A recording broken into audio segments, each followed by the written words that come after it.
to my channel. Today, i-report ko sa inyo ang year-end review ko na from April to December 2020. So, ito na yung report ng YouTube creators. Gusto nilang ipasa ko din sa aking mga fans. So, I hope masasayahan kayo sa aking i-report. And Zia Rabulan will be reading this for us.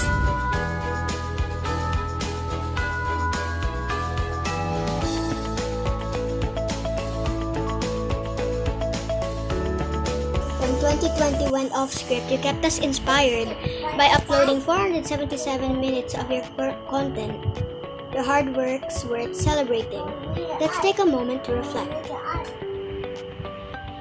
Until now, your fans have smashed all-time 2020 by the numbers. You made 2020 your own. This past year, you gained 153 subscribers and 8,830 new views. Talk about making your mark. You've taken the challenge of 2020 head-on and kept our spirits high. Thanks for being constant. Inspiration. Take a break. Fans returned the love by leaving 55 hearts and 4 likes in your video call. You kept in touch with your YouTube community by responding to 244 comments. Your fans can't get enough your videos. Received 533 likes in 2020. Viewers spent 27,768 minutes watching your videos in 2020.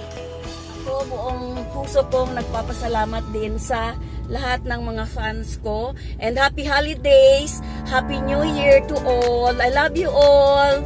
Thank you! Bye-bye! Mamita Den here!